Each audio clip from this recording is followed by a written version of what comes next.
भी बहुत महत्वपूर्ण होता है। आज हम पढ़ने जा रहे हैं कॉन्सेप्ट ऑफ ह्यूमन डेवलपमेंट यानी मानव विकास संकल्पना के बारे में हम चर्चा कर रहे हैं। यदि आप चैनल पे नए हैं तो आप सभी का इस चैनल पर हार्दिक स्वागत, अभिनंदन। और इस चैनल से आप जुड़े रहें और इस चैनल को लाइक, शेयर और सब्सक्राइब करें। वीडियो के नीचे जो बेल आइकन है उसको प्रेस करें ताकि समय समय पर आने वाले जो भी वीडियोस हैं उसका नोटिफिकेशन आपको समय पर मिलता रहे। और वीडियो के लास्ट तक आप बने रहें क्योंकि कुछ ना कुछ क्वेश्चंस मैं यहाँ बताता हूँ, पूछता हूँ, तो उन क्वेश्चंस के आंसर को आप कमेंट बॉक्स में जरूर दें ताकि आपकी नॉलेज, आपने जो पूर्व में ज्ञान प्राप्त किया है और इस वीडियो के द्वारा जो आपको ज्ञान प्राप्त हो रहा है उसका आप एनालिसिस कर सकें, देख सकें कि आपको कितना नॉलेज उस टॉपिक से आपको मिला है। तो ये शुरू करते हैं। महत्वपूर्ण बिंदु है ये और कक्षा 12 के लिए, चाहे वो आरबीएसई बोर्ड हो, एनसीईआरटी बोर्ड हो, दोनों के लिए इम्पोर्टेंट तो है ही। साथ में ये जो टॉपिक है, इस टॉपिक से प्रतिवर्ष हम ह्यूमन डेवलपमेंट इंडेक्स निकालते हैं यानी मानव विकास का हम आकलन करते हैं वर्ल्ड वाइड पर, यानी कि पूरे विश्व स्तर पर हम इसका आकलन करते हैं कि मानव का जो विकास है वो किस प्रकार से वृद्धि करता है या किस प्रकार से उसमें गिरावट आती है, उस चीज का अध्ययन करते हैं। तो ज्योग्राफी में ये जो पॉइंट है बहुत इंपॉर्टेंट है, हम डिस्कस करेंगे कि क्या क्या इसमें इंपॉर्टेंट फैक्ट्स हैं जिसके माध्यम से मानव विकास की संकल्पना को पढ़ते हैं। तो टॉपिक का नाम है कॉन्सेप्ट ऑफ ह्यूमन डेवलपमेंट और हिंदी में बोलते हैं मानव विकास संकल्पना। टॉपिक का नाम मैं यहाँ लिख देता हूँ, मानव विकास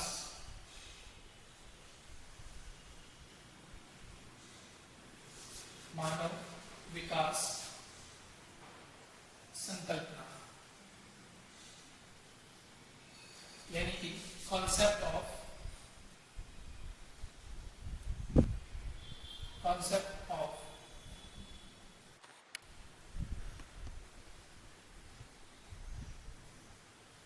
human development, concept of human development. Basically इसमें हमें पढ़ना क्या है, टॉपिक में ही काफी कुछ लिखा हुआ है कि हमें देखना है कि मानव यानी ह्यूमन, मानव का विकास जो होता है उस मानव के विकास की जो प्रमुख दशाएं हैं या मानव का जो डेवलपमेंट हो रहा है, ह्यूमन का जो डेवलपमेंट हो रहा है, इसमें बेसिकली किन किन चीजों का अध्ययन करते हैं।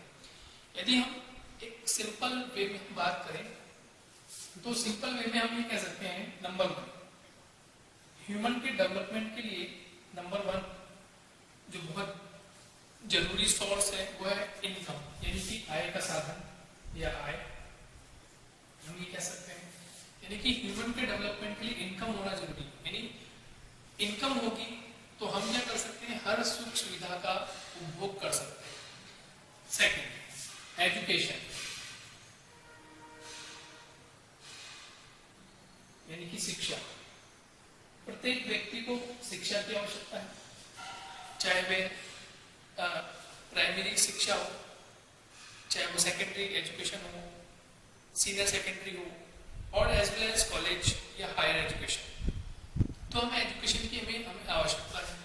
बिना एजुकेशन के हम सही चीजों का पता नहीं लगा सकते, क्या सही है और क्या गलत है, हमारे लिए क्या सही है और क्या उपयोगी है, क्या उपयोगी है। तो ये शिक्षा बहुत जरूरी है।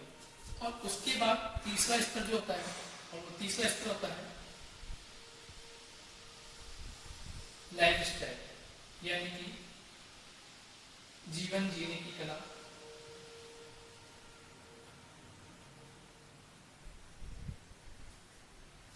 ठीक है, इसको हम लाइफ स्टाइल को जीवन प्रत्याशा भी कहते हैं।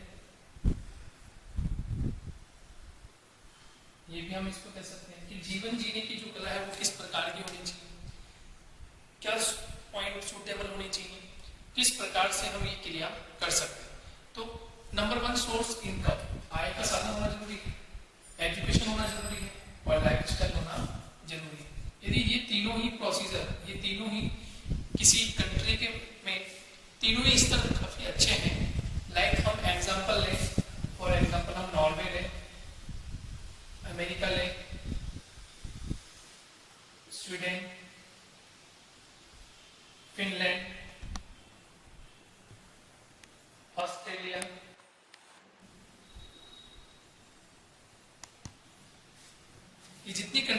यहाँ लिखी है, जितने भी देशों के नाम लिखे हैं, ये ऐसे देश हैं जहाँ पर इनकम का सोर्स बहुत अच्छा है, जहाँ पर कैपिटल इनकम जो है, प्रति व्यक्ति जो आय होती है वो बहुत उच्च होती है।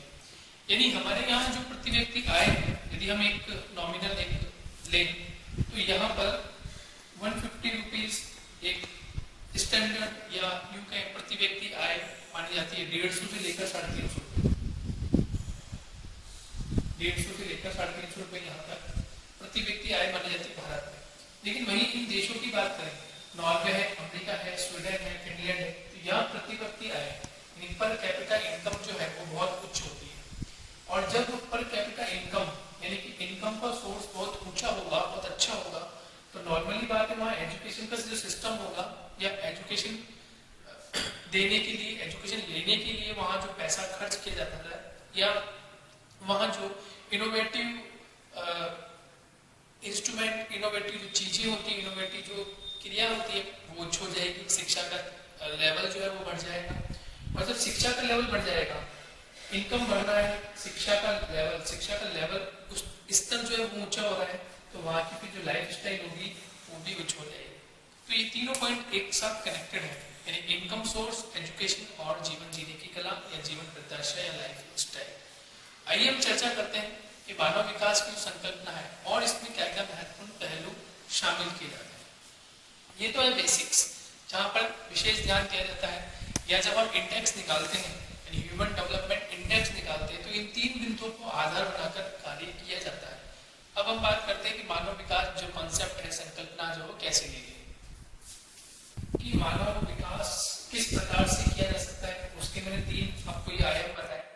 अब उसके बारे में हम चर्चा करते हैं कि मानव विकास यानी जो विकास की प्रक्रिया है, जैसे मैं यहाँ लिखता हूँ विकास, तो ये विकास की जो प्रक्रिया है, आपसे पूछे कि विकास की प्रक्रिया कैसी है, ठीक है, जो प्रोसीजर हो रहा है डेवलपमेंट का, जो प्रोसेस हम कर रहे हैं वो किस प्रकार का है। तो आपको एक बात ध्यान रखनी है कि ये कैसा आयाम है, ये कैसा डायमेंशन है। तो ये मल्टी डायमेंशन है। कैसा डायमेंशन है? मल्टी डायमेंशन, यानी ये बहुआयामी प्रोसीजर है। ये किसी एक बात पर निर्भर नहीं करता, ये अनेक बातों पर निर्भर करता है। कौन कौन सी बातें बहुत इंपॉर्टेंट हो जाती हैं इसके लिए, तो इसके लिए सबसे इंपॉर्टेंट, जैसे हम एक चार्ट में देख लेते हैं, इसके लिए क्या क्या इंपॉर्टेंट होता है। नंबर 1 एक होता है आर्थिक दशा, यानी कि इकोनॉमिक कंडीशंस। किसी भी देश की इकोनॉमिक कंडीशन किस प्रकार की है, वह इकोनॉमिक कंडीशन कैसी चल रही है, इस बात पर निर्भर करेगा उसका विकास। जैसे फॉर एग्जांपल हम बात करें, जैसे अमेरिका है, ठीक है, फ्रांस है, जर्मनी है, ब्रिटेन है, ऑस्ट्रेलिया है, इन देशों में जो इनकी आर्थिक दशा है, जो यहाँ का इकोनॉमिक स्ट्रक्चर है, इंफ्रास्ट्रक्चर है इकोनॉमिक, वो बहुत सुदृढ़ है, बहुत बड़ा है और बहुत अधिक यहाँ पर पैसा खर्च किया जाता है। अब जहाँ पर आर्थिक दशा अच्छी होगी तो नॉर्मली है वहाँ पर चीजें या जो डेवलप हो रहा है, जो भी वहाँ की गवर्नमेंट डेवलप करना चाह रही है या वहाँ के पीपल्स डेवलप करना चाह रहे हैं, जो विकास होगा वो कैसा होगा, सुदृढ़ होगा, बड़ा होगा, अच्छा होगा। दूसरा सेकंड पॉइंट हम डिस्कस कर सकते हैं कि सामाजिक व सांस्कृतिक दशा। इसमें हम देख सकते हैं कि सामाजिक व सांस्कृतिक दशा, यानी किसी भी समाज में वहां का सामाजिक स्तर किस प्रकार का है, क्या सामाजिक स्तर में लोगों की जो सोच है, लोगों का जो दायरा है, समझने की जो दिशा है वो उच्चतर है या नहीं। यदि हाई लेवल पर लोग बातचीत करेंगे, हाई लेवल पर उन चीजों को सीखेंगे, समझेंगे, तो उनका सामाजिक स्तर जो होगा वो ऊंचा हो जाएगा अन्य लोगों से। सांस्कृतिक स्तर, यानी सांस्कृतिक स्तर क्या चीज है, जैसे हम समाज में रहते हैं तो समाज में हर व्यक्ति की अपनी एक वेशभूषा होती है, एक कल्चर होता है, मेले हैं, त्योहार हैं, इन चीजों को हम किस प्रकार से देखते हैं, क्या इनमें इस संस्कृति का एक सहयोग मिलता है, क्या लोग मिलजुल कर रहते हैं क्या। यदि ये सब चीजें होगी तो नॉर्मली है वो जो देश होगा उसका सामाजिक स्तर और सांस्कृतिक स्तर दोनों ही डेवलप होंगे। एक हो गया आर्थिक स्तर, एक हो गया सामाजिक में सांस्कृतिक स्तर।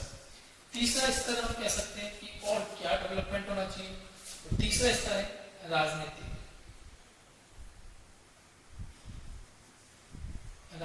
स्तर।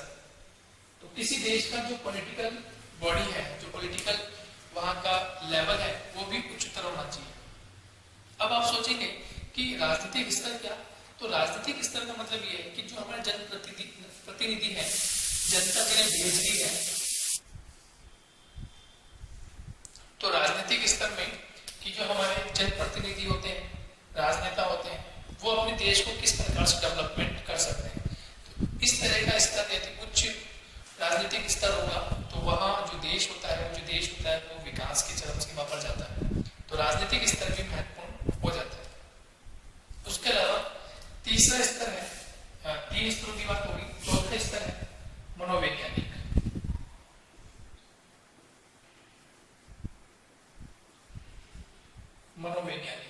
ये स्तर भी महत्वपूर्ण है, क्योंकि हर व्यक्ति को अपने स्वयं विवेक से सोचना होगा कि हम किस प्रकार से उस अपने देश को डेवलप कर सकते हैं। जैसे सरकार के द्वारा हमेशा कहा जाता है कि आप जो हमारी विरासत है, जो हमारी धरोहर है, उनको आप नष्ट ना करें, उन्हें आप हानि ना पहुंचाएं। ये जो पब्लिक प्लेसेस वगैरह होते हैं, आप उनका ध्यान रखें, उन्हें आप खराब ना करें। तो इस प्रकार की यदि हर व्यक्ति में ये हर व्यक्ति को पता होगा कि ये देश मेरा है, यहाँ की जो भी धरोहर है, जो भी विरासत है, ऐतिहासिक इमारतें हैं, यदि हमें उनको ढंग से रख पाए तो शायद हो सकता है कि उस देश का विकास और तेजगामी हो। तो इन चीजों का ध्यान भी हमें रखना है। तो ये जो चीजें हैं, यानी आर्थिक दशा है, सामाजिक सांस्कृतिक पहलू है, राजनीतिक स्तर है, मनोवैज्ञानिक, ये स्तर मानव विकास की प्रक्रिया में अहम योगदान देते हैं। और खासकर ये किस प्रकार का आयाम है, ये मल्टी डायमेंशन है। तो ये जो प्रोसीजर है, डेवलपमेंट का जो प्रोसीजर है, वो किस प्रकार का प्रोसीजर है, एक मल्टी डायमेंशनल प्रोसीजर है, बहुआयामी तंत्र है, जिसमें विभिन्न पहलुओं का अध्ययन किया जाता है। अब हम बात करते हैं कि यदि हम इन्हीं सभी की बात करें, यानी कि आर्थिक दशा है, सामाजिक, राजनीतिक, मनोवैज्ञानिक, यदि इन सभी दशाओं की बात करें, तो इनमें जो सबसे महत्वपूर्ण होता है वो आर्थिक दशा होता है। यदि किसी भी देश की अर्थव्यवस्था, यानी कि उसकी जो इकोनॉमी है, किसी भी देश की इकोनॉमिक पावर बहुत अच्छी होगी, बहुत बड़ी होगी, उसकी अर्थव्यवस्था उच्च सीमा को प्राप्त करती होगी, तो वो देश ऑटोमेटिक डेवलप होगा। जहाँ की अर्थव्यवस्था धीमी होगी, जहाँ की अर्थव्यवस्था कमी होगी, लॉस होगी, तो वह देश कभी भी डेवलप नहीं हो सकता। तो ये सबसे महत्वपूर्ण पहलू है। विकास के चरण में सबसे महत्वपूर्ण पहलू पूछा जाए, सबसे महत्वपूर्ण पहलू कौन सा होता है, कौन सी कंडीशन सबसे महत्वपूर्ण होती है, तो वह आर्थिक दशा, यानी किसी भी देश की। या फिर हम इसके बेसिक एग्जांपल से बात करें, यदि हम एक घर की बात करें, यदि घर में 4 जने या 4 व्यक्ति हैं और चारों ही व्यक्ति जॉब करते होंगे, तो मैं समझता हूँ ये चारों व्यक्ति जॉब कर रहे हैं, तो उनकी जो आर्थिक दिशा होगी या उनकी जो लाइफ स्टाइल होगी वो अच्छी होगी, नॉर्मल बात। यदि 4 व्यक्ति में से चारों ही व्यक्ति कमाते नहीं हो, चारों व्यक्ति रोजगार के लिए मशक्कत करते हो लेकिन उन्हें रोजगार नहीं मिलता हो, तो उनकी आर्थिक दशा कैसी हो जाएगी, कमी आ जाएगी। ठीक उसी प्रकार से आर्थिक दशा जो होता है वो किसी भी देश के विकास को सुदृढ़ बनाने के लिए बहुत महत्वपूर्ण होती है। देखिए, इसमें काम करने वाले 2 व्यक्ति थे जिन्होंने मानव विकास संकल्पना पर या ह्यूमन डेवलपमेंट इंडेक्स पर, यानी मानव विकास जो सूचकांक होता है उस पर काम किया। तो उस पर काम करने वाले 2 व्यक्ति थे, तो मैं उनकी चर्चा कर लेता हूँ। 2 व्यक्ति हैं, एक व्यक्ति है महबूब उल हक।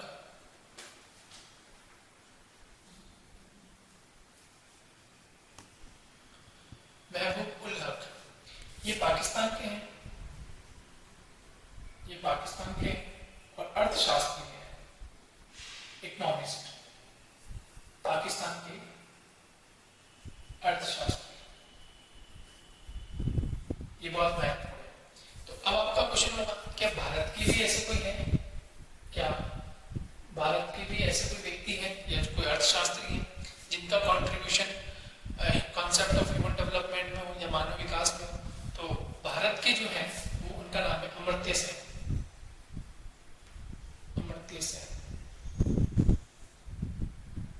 ये भारत के,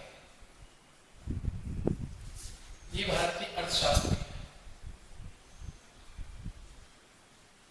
और अर्थशास्त्र के क्षेत्र में इन्हें नोबेल प्राइज भी मिला हुआ है। अर्थशास्त्र के क्षेत्र में यानी इकोनॉमिस्ट होने के कारण इन्हें अमर्त्य सेन को नोबेल प्राइज भी मिला हुआ है। तो मानव विकास की संकल्पना में इन दोनों ही व्यक्तियों की अहम भूमिका है, लेकिन सबसे ज्यादा जो भूमिका रही है वो महबूब उल हक की रही है, जिन्होंने इस पर विचार किया और बताया कि किस प्रकार से हम ह्यूमन डेवलपमेंट को अधिक से अधिक डेवलप कर सकते हैं, उसके विकास को उच्चतम श्रेणी तक पहुंचा सकते हैं। तो ये तो बात हुई कि विकास की प्रक्रिया किस प्रकार की। अब हम बात करते हैं कि मानव विकास जो होता है उसके जो 4 पिलर्स हैं, यानी 4 स्तंभ कौन से हैं, ऐसे कौन से स्तंभ है जिसके माध्यम से मानव विकास तीव्र गति से आगे की ओर जाता है, या हर मानव या हर व्यक्ति को उन 4 पिलर्स की, उन 4 पिलर का होना उनके जीवन में बहुत महत्वपूर्ण होता है।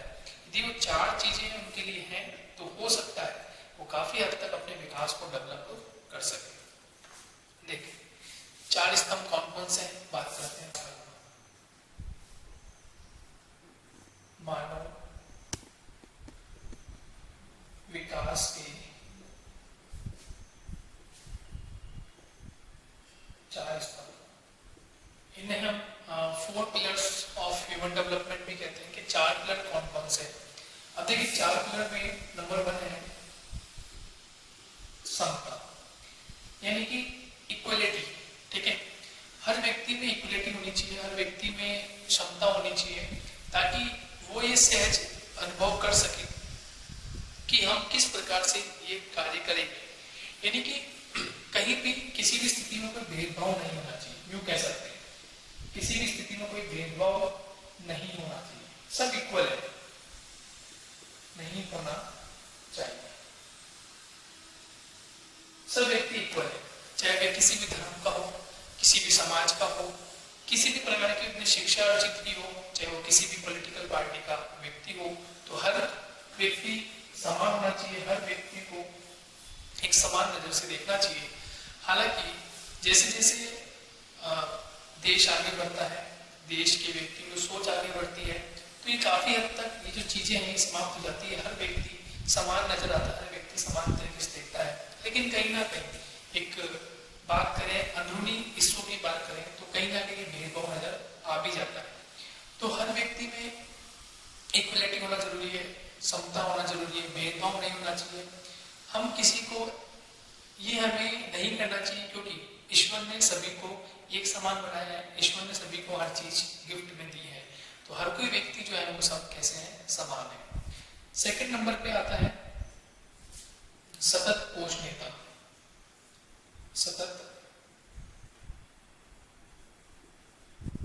पोषणीयता मतलब सस्टेनेबल डेवलपमेंट। सतत पोषणीयता का मतलब क्या होता है, जो भी हमारे संसाधन है, ठीक है, जो भी हम संसाधन, हमारी जो वर्तमान की पीढ़ी जो संसाधन उपयोग में ले रही है, उन संसाधनों को हमें ग्रहण तो करना है, हमें प्राप्त तो करना है, लेकिन इन संसाधनों को हमें स्टोर करके भी रखना है, ताकि भविष्य में जो हमारी पीढ़ी, आने वाली जो पीढ़ी है, उसको भी हम क्या कर सकें, उसको भी हम पोषण दे सकें। जैसे सपोज फॉर एग्जाम्पल है, यदि आपको फ्री में, सरकार के द्वारा फ्री में अनाज आपको प्राप्त होता है, राशन के द्वारा आपको प्राप्त हो रहा है, लेकिन इसका मतलब ये नहीं होता है कि आप उसे अनावश्यक रूप से वेस्ट करें, क्योंकि हो सकता है कि वो जो अनाज है वो भविष्य में बाद में ना मिले। तो इसलिए हमें उसे, हमारी जो कैपेसिटी है उसके अकॉर्डिंग हमें काम करना है, और यदि वह स्टोर करके रखा जा सकता है तो हमें स्टोर करके रखना भी चाहिए, ताकि आने वाली पीढ़ी को वो चीजें मिल जाए। तो सतत पोषणीयता भी बहुत जरूरी है। तीसरा जो इंपोर्टेंट फैक्टर आता है वो आता है उत्पादकता, प्रोडक्टिविटी। तीसरा जो इसमें इस स्तंभ में जो तीसरा स्तंभ है वो है प्रोडक्टिविटी। देखिए प्रोडक्टिविटी क्या होती है, प्रोडक्टिविटी का मतलब ये होगा कि हमारा जो मानव है या किसी भी देश का जो क्रियाशील मानव है वो कितनी प्रोडक्टिविटी कर सकता है, उसको डेवलप करना। ठीक है, मान लेते हैं कि हमारे देश में 10 लाख या 20 लाख या 30 लाख युवा बेरोजगार हैं, तो हम उन्हें किस प्रकार से उन्हें इनिशिएटिव बनाया जाए, उन्हें हम किस तरह से मोटिवेट कर सकते हैं ताकि वे छोटे से छोटे कार्य देश का यदि ह्यूमन है, यदि वे फालतू बैठता है, कोई काम नहीं करता है, तो वो डेवलप नहीं कर पाएगा। जो व्यक्ति गवर्नमेंट जॉब में है वो तो कर ही रहे हैं, लेकिन जो व्यक्ति जिनके पास रोजगार के साधन नहीं है, उन्हें हम किसी न किसी प्रकार से उन्हें मोटिवेट करें, और मोटिवेट करके हम उन्हें एक प्रोडक्टिविटी या प्रोडक्ट वे में डेवलप करें, ताकि वो कुछ ना कुछ अपने स्तर पर उस चीज को डेवलप कर सके, प्रोडक्ट बना सके। तो इससे क्या होगा, इससे उसको कुछ रोजगार भी प्राप्त होगा और देश भी आगे बढ़ता जाएगा। इसका मतलब विकास भी हो रहा है, उसका स्वयं का विकास भी हो रहा है और देश भी आगे प्रोसीजर में आ रहा है, ये प्रोसेस कर रहा है। और जब फोर्थ पहलू की बात करेंगे कि चौथा है वो क्या होता है, फोर्थ होता है सशक्तिकरण।